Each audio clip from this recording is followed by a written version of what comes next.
Hello, everybody, and welcome to Coffee Conversations. We are very excited to have you here.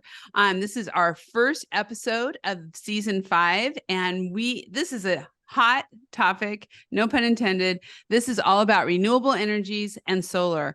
We have the experts from ABC Supply here.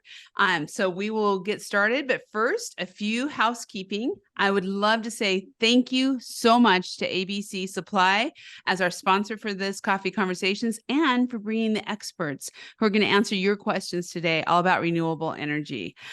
This is being recorded and it will be available within 24 hours. Be sure to share it with your friends and all of your companies out there, because this is the kind of topics that really can change business. So let's get started. Oh, first of all, my name is Heidi Ellsworth. I need to introduce myself. And then I would like to introduce our guest today. First of all, Eric Cheslock with ABC. Eric, welcome to the show. Thank you for inviting me. We love it. Can you please introduce yourself and tell us about what you do at ABC Supply? My name is Eric Cheslock. I'm the business development manager at ABC Supply. I run the renewable energy side and help ABC Supply branches onboard solar into their branches with education and product. Excellent. Awesome. Thank you so much for being here today. And I'd also like to introduce James Mason, also with ABC Supply. James, welcome to the show, and please introduce yourself. Heidi, thank you. Thank you for having us back. I'm excited to be here This is great. It is. It's awesome. It's a great day. So hello, everyone. I'm James Mason, Vice President of Renewable Energy for ABC Supply. Just in short, I'm in charge of everything green and sustainable at ABC Supply. I'm glad to be here. Excellent. Excellent. Thank you so much. Well, James, let's start with what ABC Supply is doing with renewable energies. Can you kind of give us that bigger picture and what you also see just happening in the space overall? Yeah, no, I can definitely do that. So in the market right now, there's a big disruption that's going on between solar and roofing. And now you have this natural convergence, right? So ABC being the largest exterior and interior building products distributor in North America, we are converging over to the renewable energy space. And we're also now distributing and selling all solar and renewable products. That would be solar panels, racking, inverters, batteries, and soon to come EV accessories. And if you think about it just in its totality, I would probably say, give me a little rope here, 70 to 80% of the solar work is done on the, you got it, roof, where we play. So it's just a natural fit for ABC to come into this space. Yeah. And we're going to do what we've always done, and that's make it easy for our customers and our contractors to do business in the renewable energy segment. It's so important. And it's been, I have to tell you, we talked about this in the past, but I was at Greenbuild 30 years ago, maybe not 30, 20 years ago, talking about solar and there's just a lot of questions out there. Like, is it really going to happen? Is it really taking off? And so I love the fact that ABC Supply said, hey, let's get questions from the field. Let's get questions from everybody out there and all the contractors and see what they're thinking and what they're interested in. So that's what we did. It's for all of you who answered the social media and the questions and the ads. Thank you so much. And so the questions we have today came from contractors, all like you. So thank you so much for being here. I do want to remind everybody that the chat is open. We want your questions. So please ask questions as we go. We're going to take these questions that came in, but we're also going to be taking your questions, comments, thoughts, all the great things as we talk about the future of roofing owning renewable energy. I think that's, the theme of the day. Roofing needs to own this. So let's start out with James. How has the demand for renewable energy shifted in recent years? Oh, wow, that's such a broad and great question. I think I'm going to go back to one of the statements you made, and it's a very, very valid question.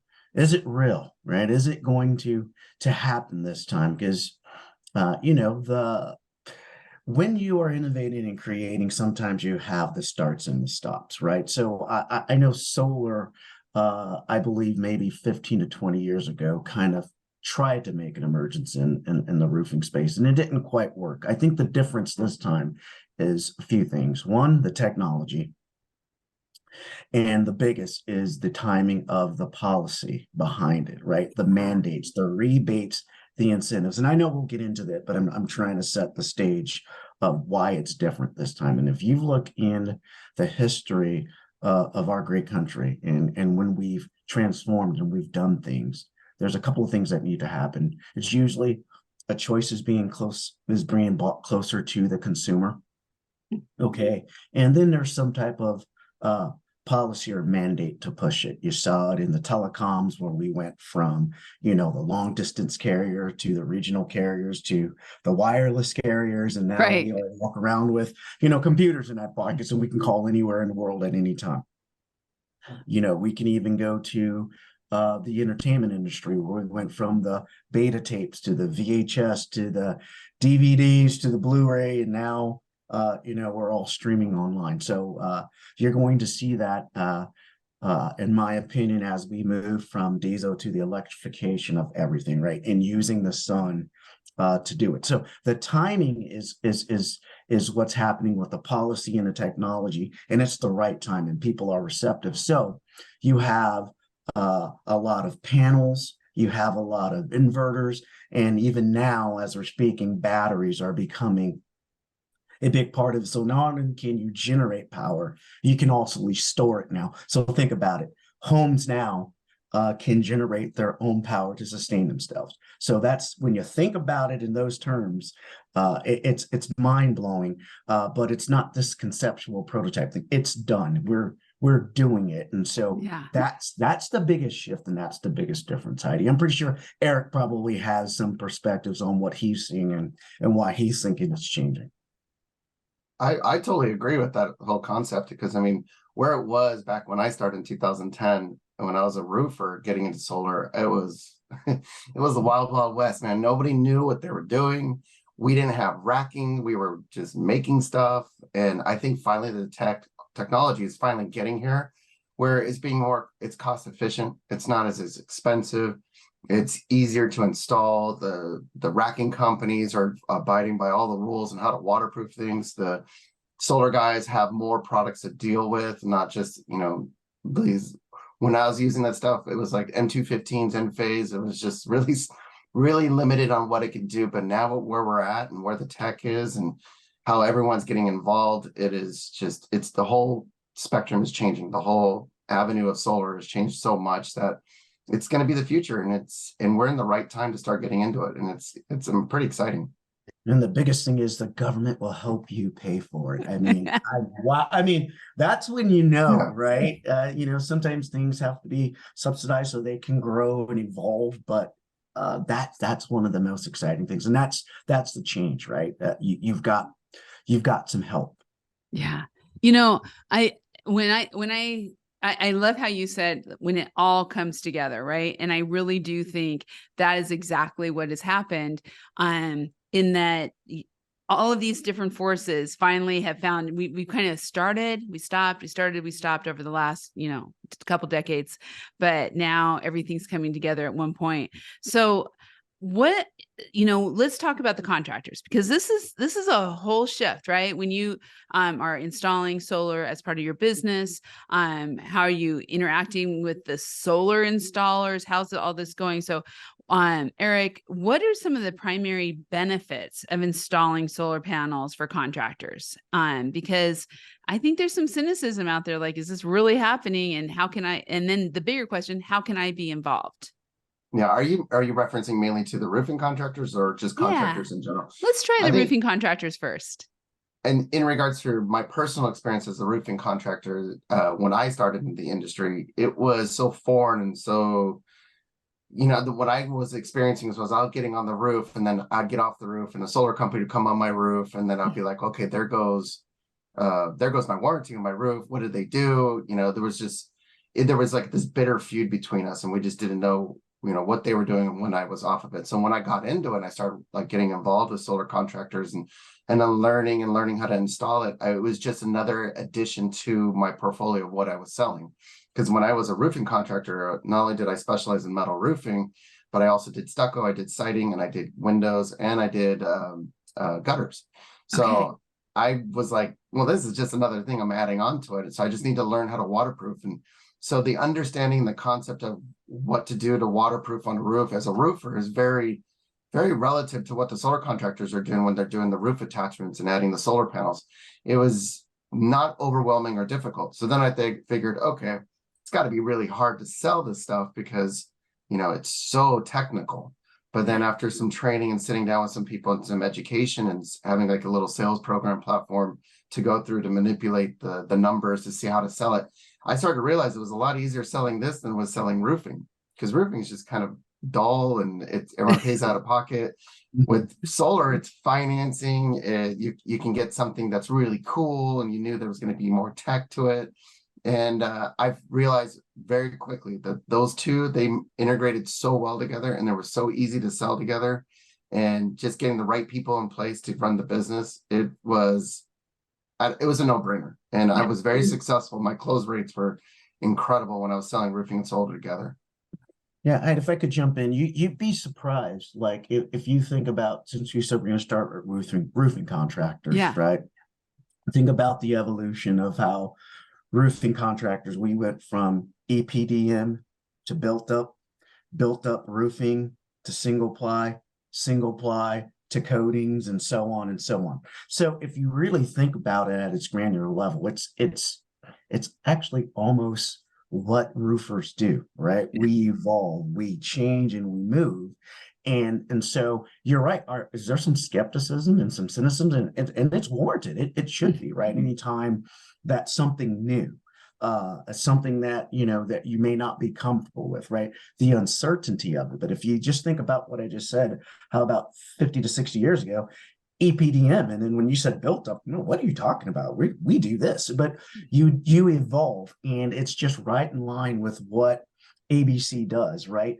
We partner with the best manufacturing partners. We provide the training for our customer base, and then we move them along. We help them sell the product. We help them grow the business. So it's just that natural progression for roofing contractors, if you think about it in those terms. And as you start to learn and to grow and to evolve, then of course, the skepticism and the cynicism dissipates. Now, I'm not saying there's not going to be problems. There's going to be growing pains. And if you remember the first time you did your single ply job it wasn't the best, right? But guess what? You got better, then you got certified, and you became an expert. And that's what you saw in the industry. And you're going to see the same as more roofers understand that, and they start to move their business into that. And to Eric said, it's for the first time, roofing is sexy, right? This is technology, and what we do all at once. You tell somebody I'm in roofing, people are like, okay, but you say, yeah, I'm doing roofing and I'm doing solar. That technology, it's the hot. You become that it person, right? People want to talk. It's a differentiator for your business. Yeah, so think about that, what that can do for your business. Yeah. Well, and speaking of that, I want to get to Rob's question. Rob, thank you for being on here out of Florida. He asked, please explain Inflation Reduction Act tax credits, because you brought up the government before. I know this is a big question. So James, you want to start? Yeah, I will. And was Rob, thanks for the question, out in Florida. All right. Yeah. So listen, so everybody's heard of the Inflation Reduction Act, right? It was passed by this administration. In its just most simplest form, it's a 30% federal tax credit, right? So that means everybody, if you live in the US, fall under the federal, that 30% tax credit applies to you. So I do want to say this. You already know where I'm going, Heidi. The disclaimer: please check with your tax professional. Yes. Okay, because it is tax law. So a lot of people believe, oh, I'm going to get a 30 or I'm going to get a rebate check from the government. It does not work that way. It is a tax credit. So what that means, just in its simplest form, is you get 30% that you get to deduct over 5 years against a tax liability that you have. So let's just say you owe X amount in taxes. You will be able to reduce 30% of your total solar costs against that tax liability. So that's what it means. There's a lot of people right out thinking, oh, I'm going to get a check. And when it doesn't show, they're a little disappointed. It's like, no, you have to file your taxes, go to your tax professional, make sure you're using all the right codes for your municipality, and you can offset it, right? So it's a deduction over 5 years, how you file tax. So that just at the highest level is what the federal tax credit. It's been extended for 10 years. So that's going to add some stability. So I believe it's around till 2032, Eric. Is that about 2030, 2032? It's supposed to be 2030, 2032. I remember that was the cutoff. Yeah, something in there. Give us a little rope, guys. You can go, and ladies and gentlemen, you can go research that. But it's out there for the next decade or so to add stability. So that's going to be there for everybody. And that's not to be confused with your state incentives and rebates, right? Two different things, federal and state, right? And so different states are doing different things, and you can combine them. So everybody gets the federal 30% tax credit, but check with your state. You can go to whatever your state is, you can go to Google and do yourstate.gov, and it'll pop up for your state, and you can find out all the incentives and all the rebates in your state, and you can combine that with that federal package. And it can be very, very helpful. And in some states, it can almost offset 80 to 90% of the total cost if you take into effect that 30% tax credit that you get plus any of the rebates and incentives. And some states are actually giving back rebate checks, and some are given stiff incentives. But once again, you have to check particularly what's in your state. And is there a difference between commercial and residential on the federal level? Yeah, commercial and residential are going to be entirely different. The residential, it has the Tax Reduction Act. They have that, but in the commercial form, it's a whole different game. You definitely want to get with the CPA on that one, because there's a lot more taxes and different things that they're applied to that. Because we do have a lot of both commercial and residential contractors on here today.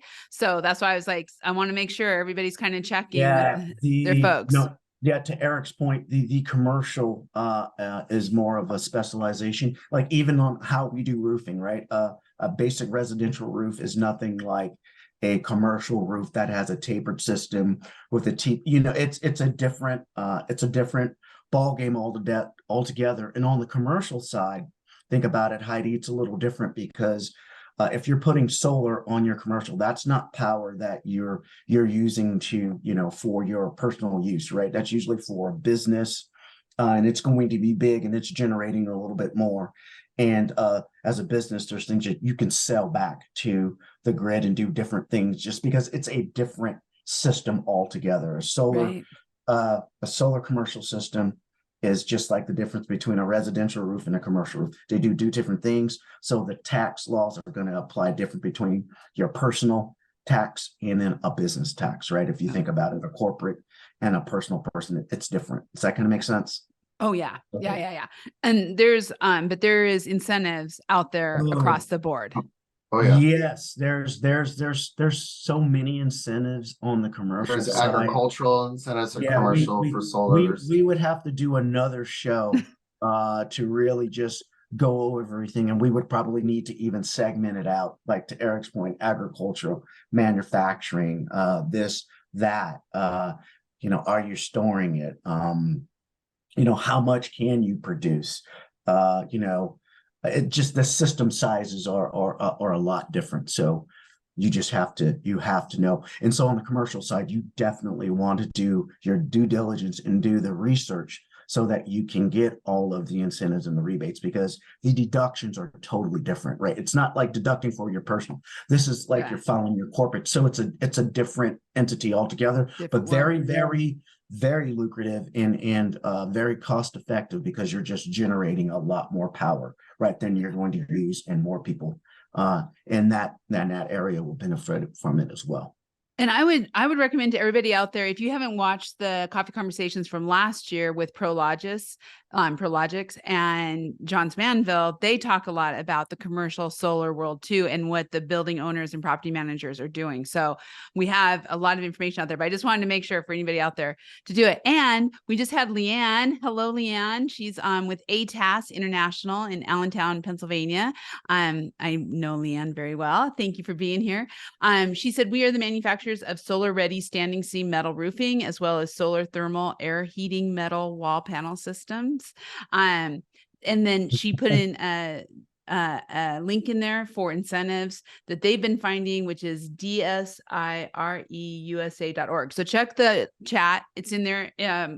This is really what I think it's about, is the community, the roofing community, all coming together, sharing this knowledge, working through it like you two are doing. And it just does make a big difference. So please keep asking and making comments in the chat. Let us know where you're from, who you are. This is a conversation. It's a coffee conversation. So, but let's go on to another question that we had come in from contractors earlier. And that was, are there common misconceptions regarding renewable energy solar panels? So Eric, let's start with you. What are some of those misconceptions? On the solar panel specifically? Yeah. I think my favorite answer to this is James. Actually, I heard him say this. Everyone's concerned that the panels are not going to last as long. They're not good products. They're the degradation on them, et cetera, et cetera. And one of the things he's enlightened, and I love it, is because he says, okay, the satellites are in the sky, in the universe, flying around. Those are on solar panels, and they've been going a lot longer than I've been alive. So, and they're still working fine. There you go. Yeah. So that is a funny an analogy to it, but it's really true, because where the panels are, and if we do simple facts on data, you get a solar panel and has a degradation of 8% or 6%. Let's just go round it to 10% after 25 years. So if I install a solar panel on my roof and it degrades in 25 years 10%, still leaving 90% of the panel efficiency to utilize the sun. If you're going to go and follow trace that percentage that it's dropping at 10% in 25 years, and just do another 25 years, just round it, say it just gets an even line. And you're going to look at 20% at 50 years. Granted, it's probably going to degrade a little bit quicker, but it's going to be half productive.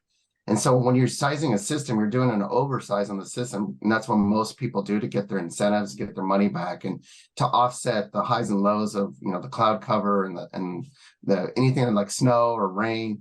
And so they're doing a little overproduction. And when they do that, that in turn offsets the system. So if you have a degradation that's happening at 25 years, at 50 years, you're having that offset you're still above overproduction. You're probably even matching production or right underneath it. So the concept is the panels won't last as long. No, I think the other thing that I think that's most important is the batteries. When I was installing batteries, we were doing car batteries and connecting wires to them and doing like 30 of them. And they only lasted 5 years, and they're all lead acid batteries. The battery technology now is expanding, and they're changing the chemistries, which I think is the most important part of everyone to understand what the difference between this chemistry and that chemistry, for example, like NMC versus LFP. I think those are things that people all should understand and know, because that's where we're talking about the tortoise and the hare. You can get something to go really fast, really quick out of the gates and last only 8 years or less. Or you got something that's like the tortoise. It's going to get to the end of the line, but it's going to give you the energy, and it's going to last for many, many years, and and it's fully recyclable. So I think that education part and learning is the most important part, and getting the facts. I think that is truly the most important part about solar. Absolutely. Eric hit the nail on the head. It's the education, right? And to your point, there's some cynicism, some skepticism out there, and some of it is valid and warranted, and some of it is just a lack of not understanding how it works. And I was just laughing when Eric was mentioning the story. He was being nice. He didn't say what I really said. I said one day, I don't know where we were. I don't know if we were I'm not going to call the person a heckler, but they just kept going about like it's not real. And I think I said, yeah, Well, listen, this technology, solar technology has been around like since it's older than me, right? So these satellites have been up there, and I told them, well, a satellite hasn't fallen out the sky yet, right? So, and it's still transferring data back to NASA, right? You know, the Right. great minds work there. If we're still putting it on our space shuttles and we're still putting it on, satellites that we're launching now, I think that technology is proven. I can get even more granular, right? You talked about Eric, who installed solar like 10, 15 years ago. He can still go to those homes and those panels are still working, right? As technology's gotten better, like you said, degradation has put in, but they're still producing and they still work. I think another misconception that I think we'd like to touch on is just safety, right? Some people don't think that it's safe, right? They see stories in the news of something that, you know, happened, or something caught on fire, or just didn't work. And I would say, just in anything, I'm gonna have a lot of good and a lot of bad, a lot of growing pains. But you know, sometimes when you look into those stories, you find out it wasn't the technology, it was installer error, right? Somebody did something that they weren't supposed to do. They maybe put an inverter that, you know, was clipping or could not, you know, handle the power of that panel, or they didn't, you know, wire it right. And there's those type of errors that you have to account for, but that doesn't discount that the technology is not real and it doesn't work. And it's, you know, like we talked about, Heidi, it's not hocus pocus. It's Right. it's not magic. It's pretty simple. And if you remember your first your biology lesson of photosynthesis, right? Plants are a very, very good business case, right? They've been using the sun to grow and take care of themselves since creation. So when you think about it at that granular level, I think you can look up and see the sun, and I think you can realize that it has the ability to produce power, just like you can run water through a dam and produce power. So I think at its core, a lot of people know that it's not hocus pocus and it is real. It's just connecting the dots, but that's what we're here to do too, is help connect dots, right? Yeah. And if you really do want to know, you know, Eric laughs at this line, just get on this thing called Google. I don't Yeah. know, it's a platform that's out there, and just Solar 101 and just figure out how it works, and it will help you kind of see. And if that still doesn't, just go and see some systems live and you'll kind of understand how it works. Sun hits the roof. I'm gonna really get simple. Converts, goes in, and powers things. It's pretty simple. Well, you know, I think that really leads us to our next question, which is perfect because let's talk about the products that are out there and that are being offered now. I think there's a lot of questions about between solar panels, integrated solar systems, different upgrades, you know, how it's all working. So let's kind of walk through that. And again, the chat is open. If you have questions on, like, should I use a panel? Should I use a shingle? We're going to talk about that now. And this is something, if you have questions out, bring them on. So, I'm going to say, James, let's start with, you know, kind of what are you seeing with the products out there that these roofing contractors should be looking at to think about for their business for installation? Okay, cool. And I know Eric will jump in. He is my resident expert with that, but me and him see it the same way. So as ABC came into the business, you know, there's a lot of noise out there, Heidi, right? And that's just in anything that you do. But you have to know what you value, what you're about, and that's how you build your business. And for ABC, it's about our core values, right? Respect, opportunity, American pride, family, taking care of our contractors. Biggest thing, make it easy.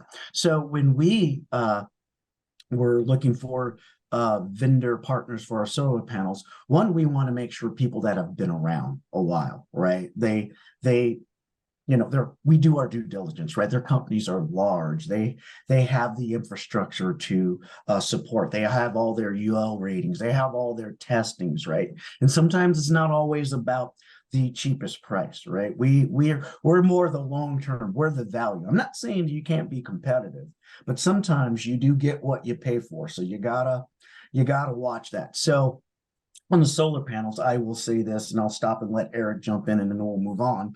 But a lot of the solar panels, there's really good panel manufacturers out there. And also there's a lot of, which I'm excited about, US based manufacturing panels that are here. And we partner with them as well, creating jobs for Americans.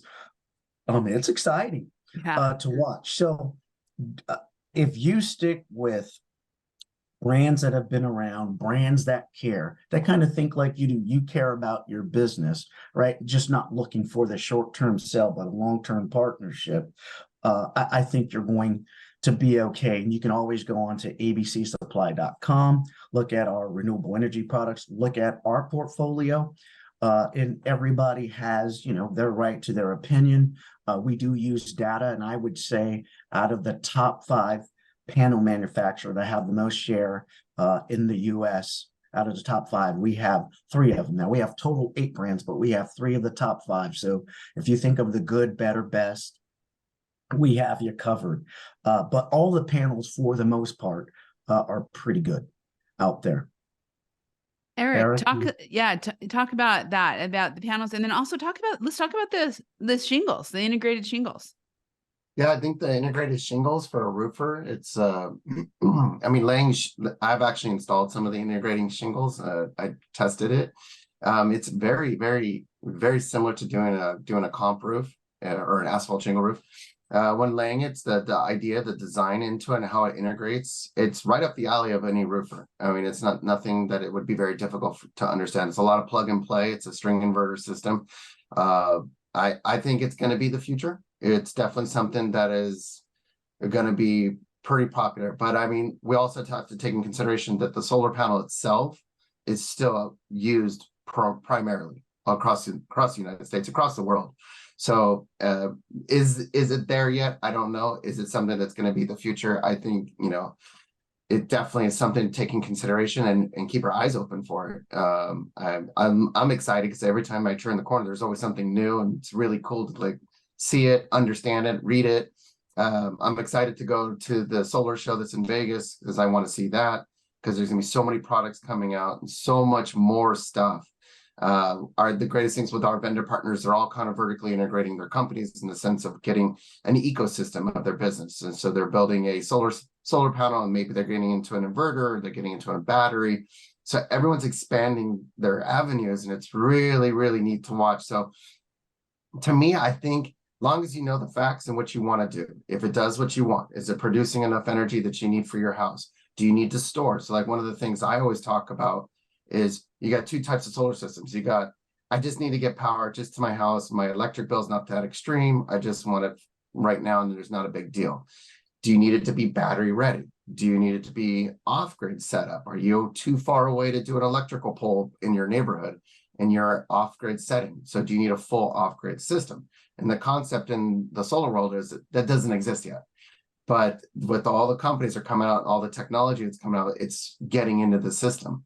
And there is products out there that are capable of doing off-grid setups. And you just got to research and look into it. And it's exciting. And I think that the products are all getting they're getting more and more competitive. And they're all coming together, starting to line up. The panels are all kind of turning into the same quality-ish. The degradation is all turning into the same. The efficiency is getting better and better and better. So it is the perfect time to get into it. This is not the first cell phone on the market. This is now version 15. So this is really, I'm excited. Solar to me is the most exciting. I'm very techie. I nerd out on the stuff. So I'm really excited. Well, and when you look at, since we were talking about the integrated solar systems, I just want to mention, and if I leave it, I'm going to leave people out. So but some of the ones we're looking at right now or seeing in the market are Tesla, GAF, and Certainteed, are all, in this space of bringing out these kind of integrated solar systems. So, but, one of the things we talked about yesterday, as we were talking about, is that we're starting to see this in windows, on siding, on, across the building envelope, because obviously that is a great place to capture sunlight. So Eric, I'm gonna go back to you. You said you're going to go to the solar show, you're geeking out. But what are some of these things that really are going to shift this market in the next decade that contractors should be aware of? I mean, they're coming out with the site profile buildings that come and capture solar. They're looking at carports. You're looking at commercial buildings doing EV stations and making residual income from it. There is so much that they're focusing on changing the whole building envelope to catch solar and be self-efficient. Everyone in the solar industry, if you're on this just call right here on the solar industry, we know our infrastructure is not capable of, with the population and all the EV vehicles coming on, everything on the demands, the AC demands, fires are happening. I mean, if you look at everything, our infrastructure is just not going to be able to handle all the demands off of it. So integrating solar into the commercial building space, the residential space, the agricultural space to relieve the energy grid is going to be imperative. And it's the best way to handle something. Instead of rebuilding an infrastructure, it's going to cost trillions of dollars. It makes sense to bring in solar and somehow integrate it to the energy grid system. And that is going to be the future. People are going to start to become their own solar plant to help their neighbor. They're going to be able to transfer energy amongst each other. This is long-term thinking, but I know it's around the corner. And I think that we need to take that all in consideration. It's going to be in the next 10 years, the technology that's going to come out is going to be mind-blowing. Yeah. Well, Yeah, go ahead, James. Oh no, I would agree with Eric, and it's actually happening now, right? It's being built in front of our very eyes. I'll just zoom out a little bit, just the way that we produce, transmit, and store electricity. It's what's really changing, right? The bilateral direction of it, right? Like Eric talked about, and you just, from your windows to your siding, actually to your car. Think about just the entire home ecosystem, right? Vehicle to grid, right? Vehicle to home, right? There's batteries in those EVs, right? Bilateral. I can pull energy out of my home. I can put energy into my home. So when you think about it in those terms, and if you're familiar with Moore's law, right, computing every 18 months, that's why it's moving so fast. And you hit it before, Heidi. There's a lot of things that are happening right now, even though I guess the best analogy, we're building the plane and flying it at the same time. But once we do get there, and I know it's hard to see, that's why I like to use analogies. But just remember, hold up your phone. Think about the old flip phone that you used to have. That was analog, right? The little antenna that you pulled up. And that was before we even had the brick phone in the cars, and just how quickly that's moved to what we have in front of us today. Same kind of concept.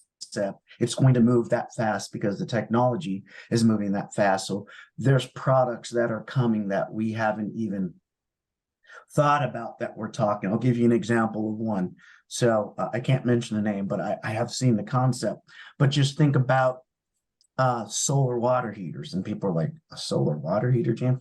Yeah, think about it. If you look at your electricity bill, 30% of that is usually heating the water in your home. With gas, it's very intensive, and yeah, you can switch to an electric, but there are products coming out, and I've seen the prototype. Think about if you have solar panels on your home already. Sorry, I hit my light. And let's just say you have one or two panels just to the offsite of where you have your array, and it's just a straight DC, the direct current, straight to your water heater, right? That converts it, and the sun is heating your water now, outside of using electricity for your home, right? And now you're talking about the concept of, everybody can take a shower at the same time, and you'll never run out of hot water, right? You can be at camping sites or remote and still have access to hot water because you're powering it from the sun. So those are the types of things that you're going to be wrapping your mind around, right? That's why we call it a disruption, because it's changing the way that we power, or the way, that's why the electrification of America. It is going to happen in different facets, and it is just going to encompass everything that we do. And that doesn't mean that gas and diesel and bad is going to go away, but I think it's just going to be more of a balanced portfolio, right? Just think in terms of balance. Yeah. You're just making me think of so many different things, because it's much like what COVID did for Zoom, right? And that is Yeah. what the power grid is doing for solar right now. I mean, our power grid cannot fail. And so the regulations, the power grid, I mean, everything's coming together just like it did for online meetings, It did. to make a Yeah, change. it's Yeah. amazing. And there was an article I know we talked about where we were bracing for a lot of brownouts and blackouts, and it didn't quite happen that way. We got lucky with some things. But a Yeah. big part of it is we've produced enough renewable energy where in certain areas we were able to offset some of those peak demands, right? And if we wouldn't have done this, right, if the US wouldn't have gotten involved right around that 2017 mark, we call that, not because that's when we came in, but we believe that's when the mandate came in out in California. I just want to clarify, it wasn't because we came, but it became a little more prevalent. But as it's ramped, you can start to see some of the fruit, right? We're not growing Right. trees, but you can go pick a few berries and make a little fruit tart or something. But you can start to see the benefits, even though we have a lot of challenges and obstacles and roadblocks ahead of us and growing pains. You can already see the benefits that if we wouldn't have had that additional capacity, we could have been in a world of hurt. So I'm just excited to see how much more we can produce, how more efficient we can be, right? What we can learn from that and to do better. And, I think there is a definite business case here, right? So for roofing contractors, roofing companies out there is a business case to add solar. We see the demand coming. We're on the front edge of the curve, but I think there's still so many questions. And so I want to move on to, how, right? How do roofing companies incorporate this? So I want to start with a question of, materials, information, but I also want to talk about electricians, right? So for how long have we had this conversation? Who owns the roof with solar, electricians or roofers, right? And so of course we want roofers to own it, but the electricians are very important in that thing. So Eric, talk about that relationship and how important it is as contractors bring solar into their business, that they start developing relationships that will help them do this in a good way, in a productive, profitable way.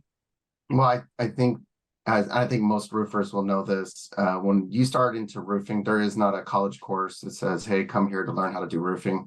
When I got into roofing, I got on the roof, I tore it off, I swept, I watched guys install. It is trial by error. You get on there, you work with the crews, it's all taught while you're there. Now, an electrician, they work from the ground, they work with breaker boxes, they do that from the ground. They actually take college courses to do it, or a trade school to get into electrical. So when I talk to solar companies and I talk to roofing companies, I say the big difference between both of you is one can learn at a school, another one learns in the trade. And that's where it's very difficult. I know you can do a lot of training courses in college for, majority, and I wouldn't be college, it'd be more trade school for the college course and for the electrical. But when you want to be a master electrician, you have to go to school, you have to learn. There's a lot of things people can get really hurt. But in this industry, when I say the roofers kind of own that sector, is because a lot of the solar companies are trying to get into that sector. They have to find people. There's not a training course for it. They have to find people that are actually experienced and learned how to do it and build within. I think the transition's a little bit easier for a roofer to get in that sector, because the majority of the time where the solar is placed on the roof, and majority of problems that happen are there on the roof with leaks. Now, a professional roofer that's been in the trade for a long period of time can do all those applications and be involved in it, and then either partner with somebody or sub out to somebody that actually does the electrical work, that can sign off on it and be a part of this. So that merger, that convergence of both companies coming together, or both trades coming together, is going to be important. But I really truly believe that the rooftop is the roofer's industry, and that the roofer should be involved in that section of work, because they're the pros on waterproofing. And I know that we have roofing companies out there who have actually hired certified or electricians, but then also build those relationships. And I am just real quick, I'm going to say one thing. Yes, Sherry Miles, she has done so much work, and the Lions has too, on getting, starting to get classes for roofing into trade schools, Eric. So Really? that's changing, and that's also important. But bringing these two together, James, go ahead. Yeah, no, I was just jumping in. I saw that comment too. That's exciting that they're doing that, but also a big difference between the two trades of the electrician and the roofer. And once again, there are some outlier situations out there for everybody we're talking to, but I'm just talking about, non-anecdotal, but just in the general capacity of it. And once again, check with your state, because different state laws require different things. So I want you to always be in compliance with the law.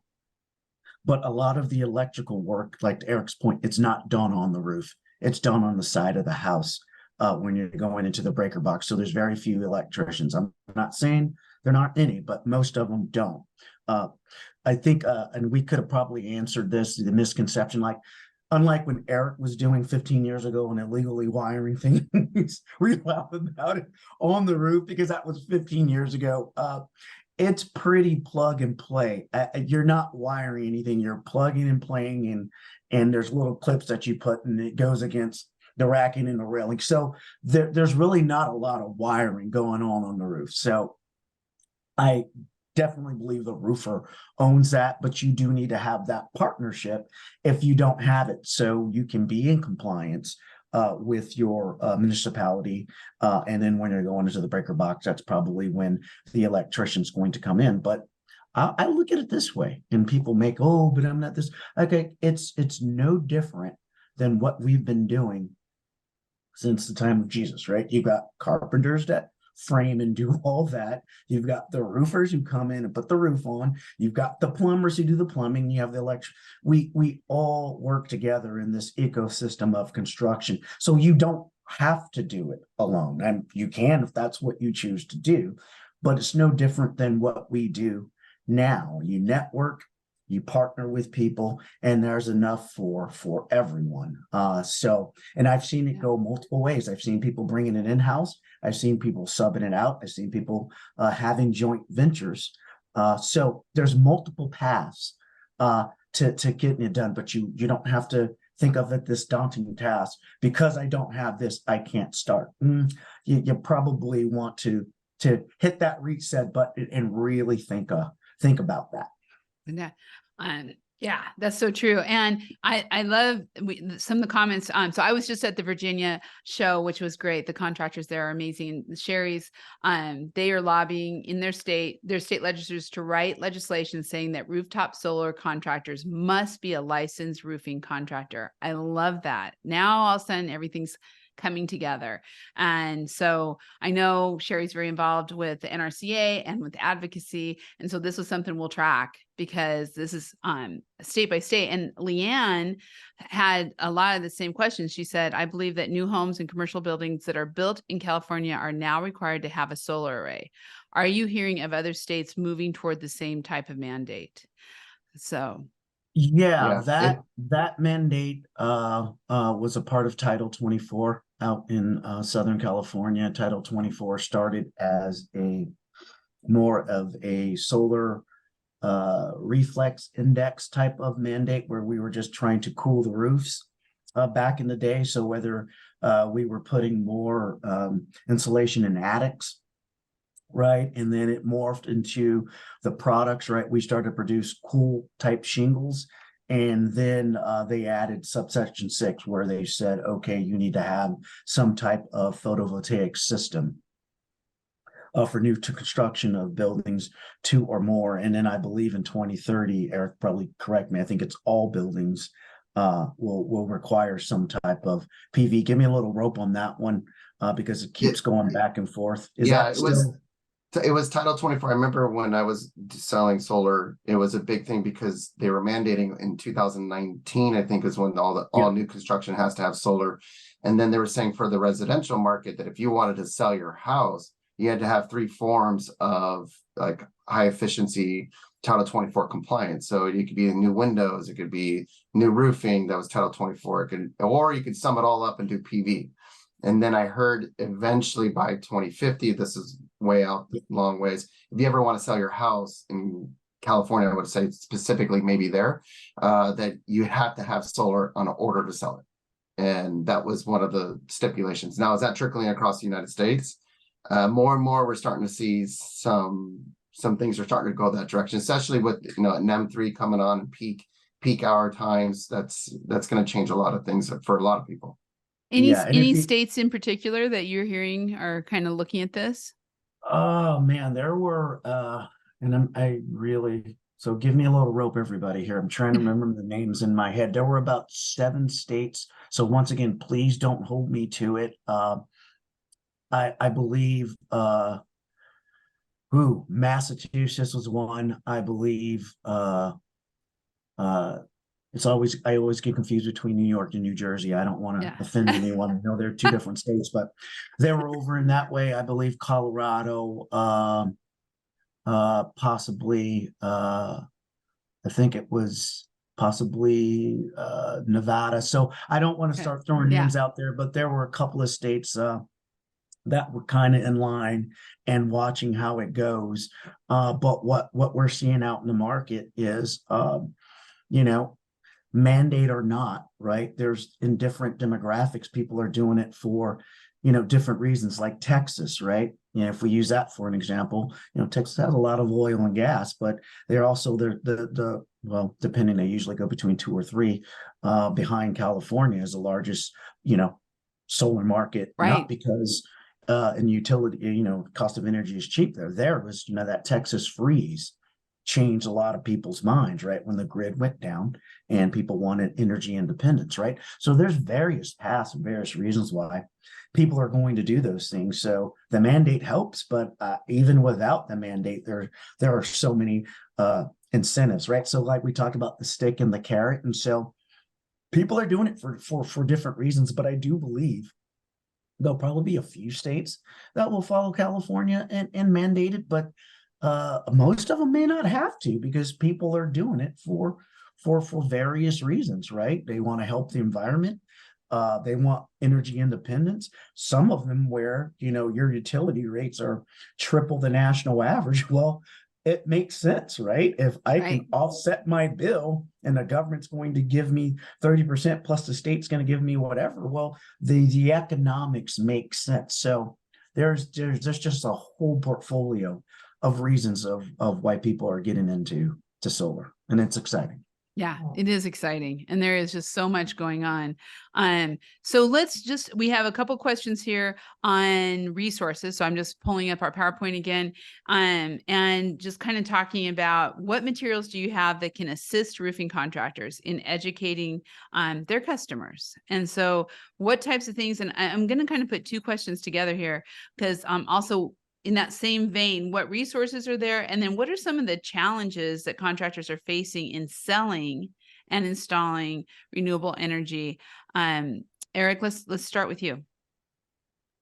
Well, definitely selling and installing solar, and just from my personal experience, when we got into it, we hired an electrician that partnered up into our company. So it was a part of our company, was an RMO, and that was mandatory. And most states are, I'm going to say almost all of them, but majority of them, there are some states out there that don't require certain things, but majority of them are going to require that you have a license in electrical. You're going to have to show years of experience in the electrical field in order even to get financing, because financing and the tax credit are going to be your go-tos for this. If you're going to get into solar, yes, the incentive for the Reduction Act is going to be your incentive to sell to a homeowner, and that in turn, their ROI, the return of investment, is going to be ideal because it could offset the cost of a roof with the solar system. So in turn, it's a benefit if you finance it. But in order to get the financing, then the difficult part is you have to be a licensed electrician. You have to verify that you're in that field, or you have to have somebody that has partnered with you in that business to be that verification. And some of these finance companies require 3 years of experience. So there is some difficult things going on. I know that there's states that they're talking to legislation to see cut some slack to roofers, saying, hey, listen, they need to get into this trade, cut them some slack. Don't give them the 3-year mandate if they were capable to partner with somebody that can sub it out to. So I know they're trying to work ways around it. And I think the education part on that is very important to understand, no matter where you're at. Granted, the 30% is the huge initiative that's going to help sell any solar system. Getting the technology to help you sell it, to understand how to size up solar system. So get together with the vendor partners. I think the ones that we brought on board and that we work with, they're here to work with you. And I think just if you think as a roofer, I used to buy from ABC Supply. I would have the vendors come meet up at my office and I'd sit down and do training sessions. I did single ply training sessions. I did how to, roof scope, eagle view. I did all these things to learn how to do a roofing system. Well, the vendor partners that we brought on board are doing the exact same thing. So getting together with those manufacturer reps is imperative to understand the lows and highs of this industry, to know how to install it, what products recommended. You got to know the hurdles. The financing part's going to be the big part. The sales platform, that's going to be another big thing, because you're competing against companies that are out there using iPads and sitting down with homeowners and saying, look, this is going to cost you nothing. This is free. No, nothing's free. Yeah. Everything costs you something. So be able to talk and explain the roof system to somebody and the solar system and give the facts, to me, I think is the most important part, because the homeowners are becoming educated. They're getting smarter. They're doing Google, they're researching, and you to provide the facts and show everyone how a system is done, how it's sized. That was one of the big things I did. It's like, this is how you size your system. Grab your electric bill. And I did everything with a notepad and a pen, and I wrote everything down, and I showed them, this is how I figured out how many panels are going to be on a roof, and this is the proper location to do your panels. But I did everything also to law here in California. I had an electrician. So I think those are the hurdles. Is the financing part, the sales program, and a licensed electrician to work with you, so you're doing everything right, and then follow the laws of the state. Those are the most difficult parts of getting into this industry. Okay. And James, because I want to come back to you for this final thought. There are less than reputable companies out there. And so to me, when you're getting into a new space like this in solar, you really need to depend on the relationships in the roofing industry who have done so much vetting, has already looked at it. And so I think that, working with ABC Supply, who you've vetted a lot of these, helps. So what kind of resources, talk about that in our last couple minutes, but talk about that, the resources they have and the research that you to have, and the company overall has already done to make sure that these are really strong, good vendors and manufacturers. Yeah, no, Heidi, you're right. There are a lot of good actors out there, but there are some bad actors out there. And I mean, you talked a little bit about it, and we could probably segment that out too. I think very few of them are maliciously out there doing things, but and there's some more just they're misinformed about some things. They're just doing things or repeating things that they've heard or what they thought, because they didn't do their due diligence, right? Because that's one of the main reasons why ABC came in this space, to make it easy for you to do business, right? That's our job. That's why we've done the due diligence. And so the vendor partners that we have verified, right? They're big, they have the infrastructure, they're solvent, they stand by their product, they want to help train, they want to help partner. So it's everything and all the things that ABC has done with our roofers in the past, right? Helping you get from EPDM to built up to single ply the code. It's the exact same. We didn't do it alone. We did it together, right? It took the contractor, it took a vendor partner, a manufacturer that cared, and a distributor. And it's the same thing. Together, you can do it, right? It's scary. Yes, it's new, but it's happening. Yes. So what I would encourage everybody out there is, be a part of the change, even if you're skeptical, even if there's a little cynicism out there. Right? You rather be safe than sorry. Move along with it and you'll be okay. Right? You want to be the person that gets out in front of it, and not everybody's going to be that person. So at least move with it. What I'm going to ask is, don't be the last person that fights the change.